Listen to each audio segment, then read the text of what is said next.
Hello, it's Jay here again and welcome to another tutorial.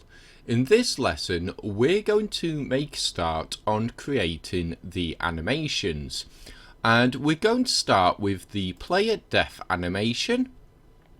And I'm just coming up here to the transform. I'm going to just zero this out here, and with that said, let's click on assets and create a new folder. And we will just call this animations. And I have the animation tab open here, but if you don't, just click this little drop down menu, add tab, and add animation there to bring up this window. So with that said, let's click on the FPS controller and we'll hit create. And we'll make sure we're in our animations folder, and we will just call this player death, and we'll save that there. Now if we click here, we can use the mouse scroll wheel to reveal more time codes. I want my animation to be about 2 seconds long, and the first thing I'm going to do is actually break this animation into sections.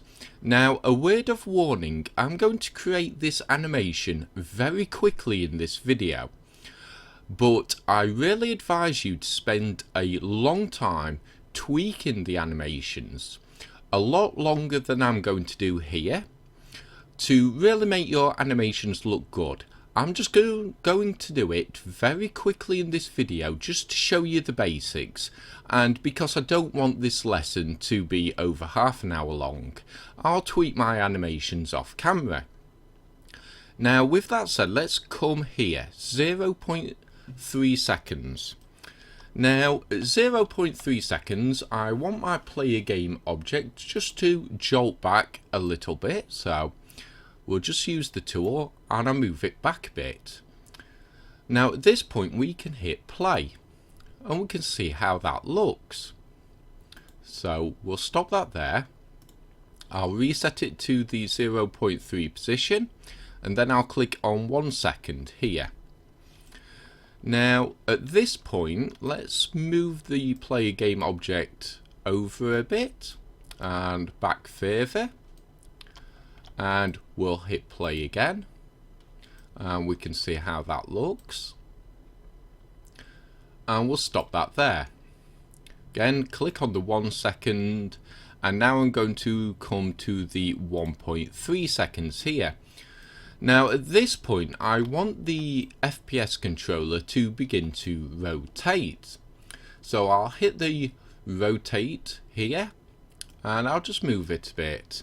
And in fact I can alter it just by clicking in here, and let's give this a value of -30 by 50, and we'll just hit play again and we'll see how that looks.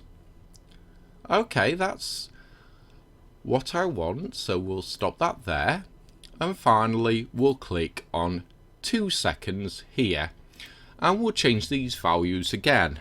And this time I'll make it -90 by 90 here, and we'll hit play, and we can see how the animation's going to play. We'll stop that there. Now if at any point you want to make tweaks to the animation, you can add new time codes by just clicking on them, or you can click on the existing time code and just either alter the values here or via these tools. So that's how we tweak an animation once we have actually finished it. So let's see how it's going to look when we're in game. So I'll click on 0 seconds here right at the start, and I'll hit the game tab, and we can just hit play here and we can see how it looks. Okay, that's a fairly typical FPS game dying animation, so I'll just stop that there. I'll just click back on 0, and then I'll hit the record button to stop creating. and we'll come to the project tab.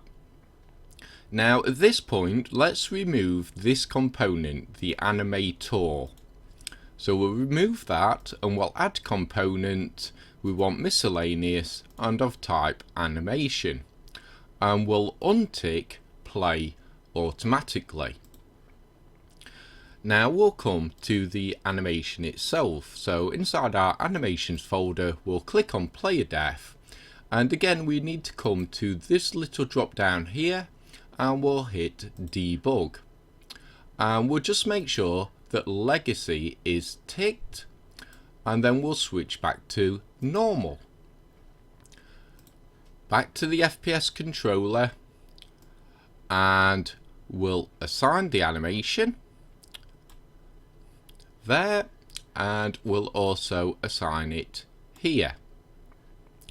So that's the player def done. We will do other lessons where we create the other animations, and in the meantime, if you want to go ahead and find suitable audio clips and assign them here, and we can actually just remove it from the top on this one.